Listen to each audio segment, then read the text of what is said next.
Inside one of Nebraska's most secure prison cells sits a man whose name still sends chills across the state, Nikko Jenkins. Here, there are no voices, no movement, no sign of life, just the echo of his own breathing inside a concrete box. He spends nearly every hour of every day locked behind a steel door, cut off from the world.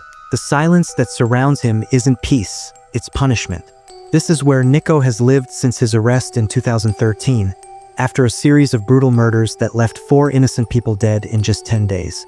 His rampage shocked Omaha, and his courtroom behavior later shocked the entire nation.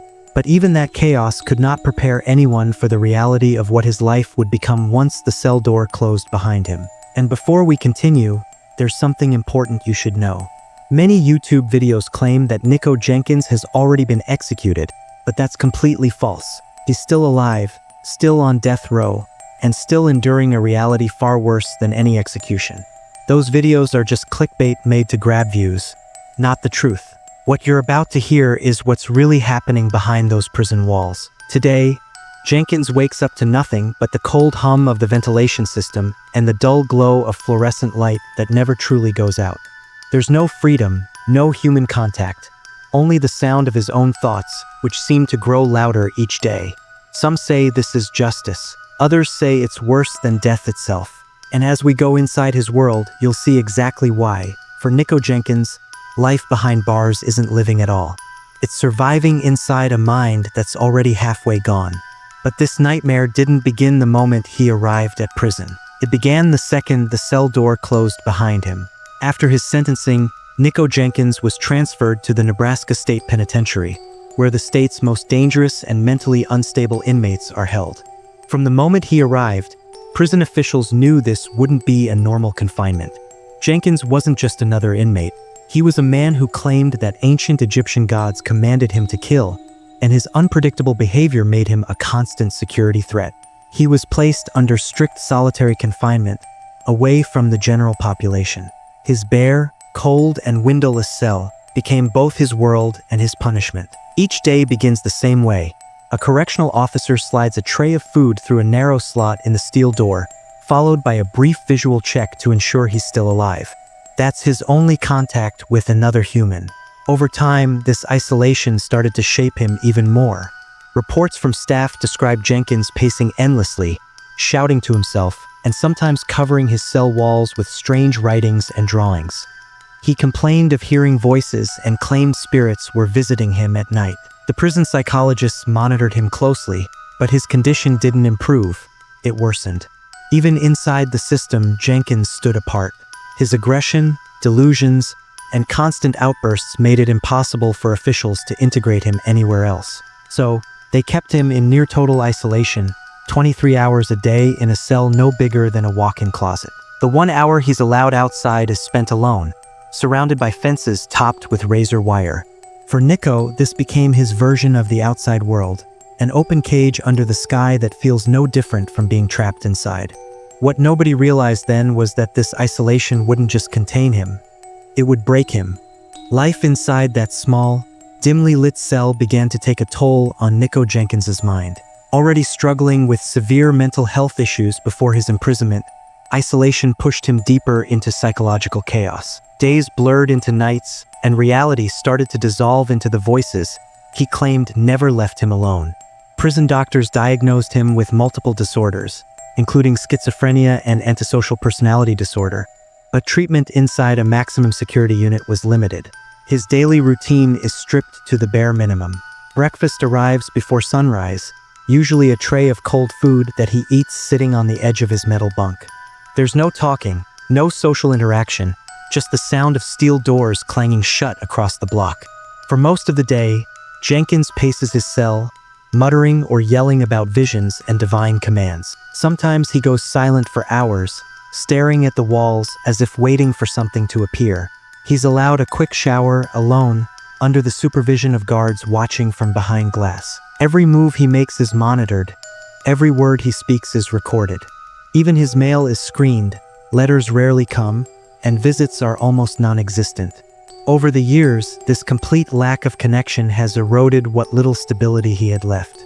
Prison reports mention multiple self-harm incidents and erratic behavior, like talking to imaginary people or covering his body in strange markings. He once claimed that the Egyptian god Apop spoke to him through the air vents, ordering him to punish others. Whether real or imagined, these delusions became his only form of companionship. For Jenkins, the prison walls didn't just confine his body, they became the boundary between sanity and madness. And in a place where survival depends on connections, he had absolutely none. Inside prison, relationships define survival, but for Nikko Jenkins, there are none. His violent outbursts, unpredictable temper, and disturbing religious claims made him someone most guards would rather avoid. Even in a place built for the dangerous, Nikko stands out as a constant risk.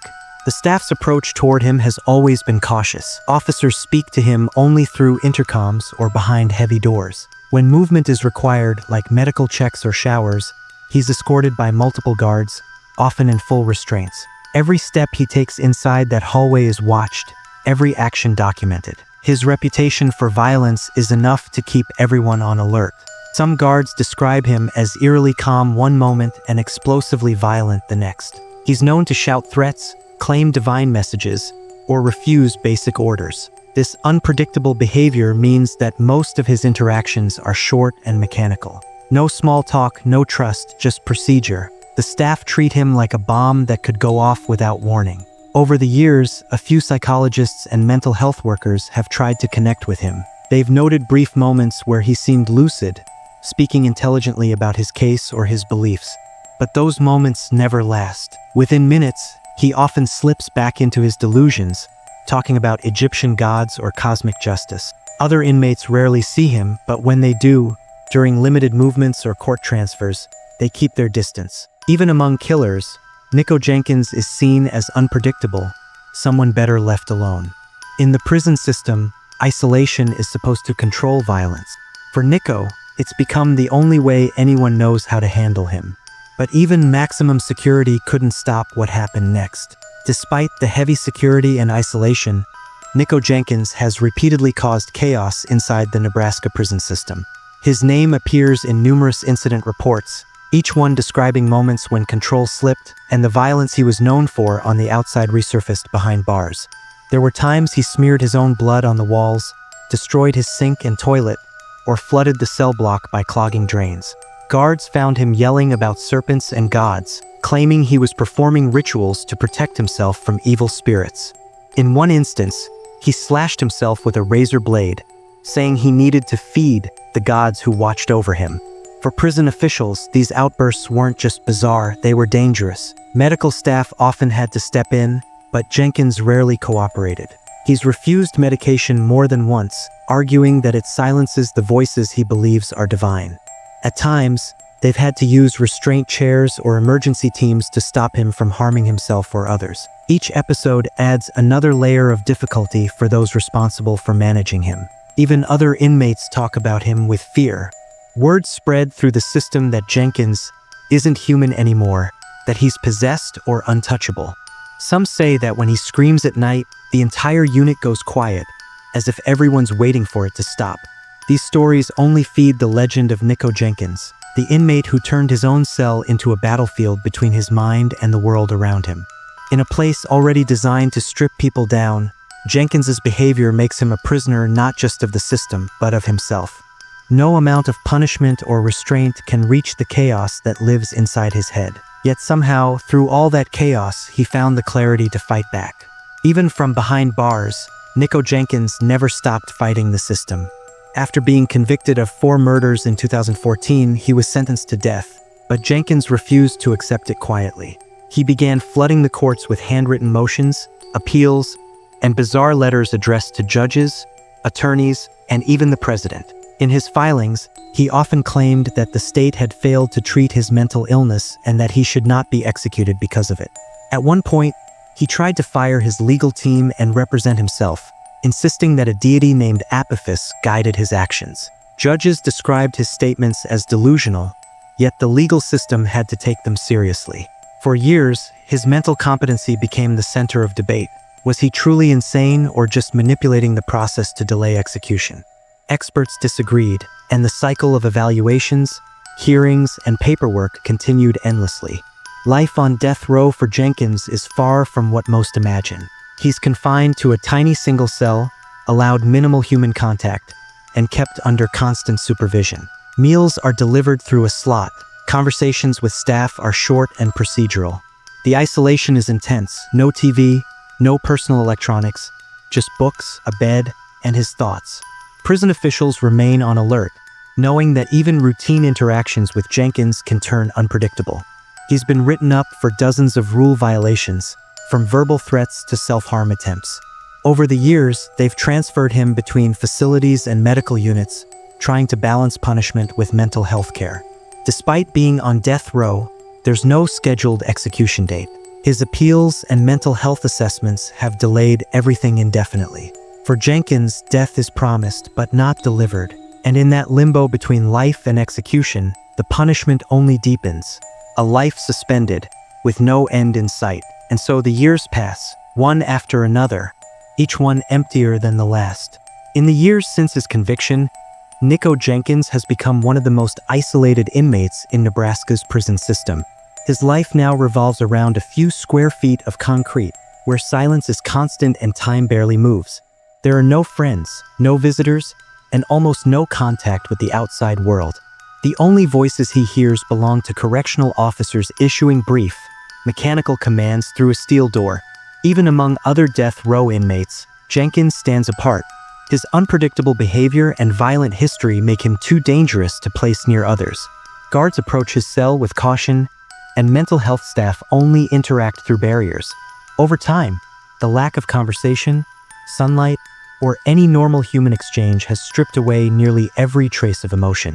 Yet despite his isolation, Jenkins still lingers in the public eye. Some see him as a symbol of how the system fails mentally ill offenders. Others view him as the embodiment of evil. Online discussions, documentaries, and news segments still revisit his crimes, keeping his name alive long after the trials ended. Occasionally, he sends letters to journalists or courts filled with cryptic statements about gods, demons, and spiritual rebirth. Whether these writings are signs of reflection or continued delusion remains unclear. But one thing is certain: his mind has become both his companion and his tormentor. For Nikko Jenkins, isolation has replaced execution as the real punishment. He isn't waiting for the end anymore. He's just existing in the endless quiet, in a cell where the world stopped listening a long time ago. But there's something even crueler than the silence. It's the uncertainty. For Nikko Jenkins, the death sentence didn't bring closure. It created a waiting game with no clear ending. Nebraska still has the death penalty, but executions are rare and often delayed for years, sometimes decades. That means Jenkins spends each day not knowing if or when his final moment will come. It's a strange kind of limbo, caught between life and death, where time doesn't move forward, only around in circles. Each morning begins the same way. The lights flick on, a tray slides through the slot, and Jenkins sits in silence, staring at the same walls that have witnessed his slow unraveling. There are no updates, no timelines, just endless legal procedures and postponed appeals. For a man already battling severe mental illness, that uncertainty is a punishment in itself. Inmates on death row often describe the wait as worse than execution. There's no peace, no closure, just anticipation mixed with fear. Jenkins has said before that his soul is ready, but the system keeps him alive, locked in the same cell where his thoughts have become his only company. The psychological strain of waiting, knowing death could come at any time but never knowing when, has broken many before him. In Nikko's case, it's created a twisted paradox. He fears death, yet he also craves the end of the suffering that life in confinement brings. Every sound in the hallway, every step of a guard could be the signal that the waiting is over. But most days, it's not.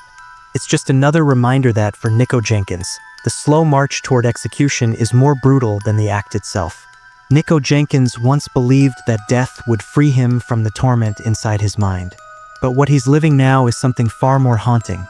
A slow decay inside a system that keeps him alive, yet strips away everything that makes life human. No crowds, no sympathy, no escape, just the steady rhythm of years blending into one another behind layers of concrete and steel.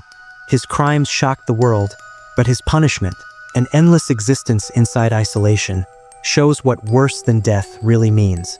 In the quiet corners of Nebraska's death row, Nikko Jenkins isn't fighting for freedom anymore.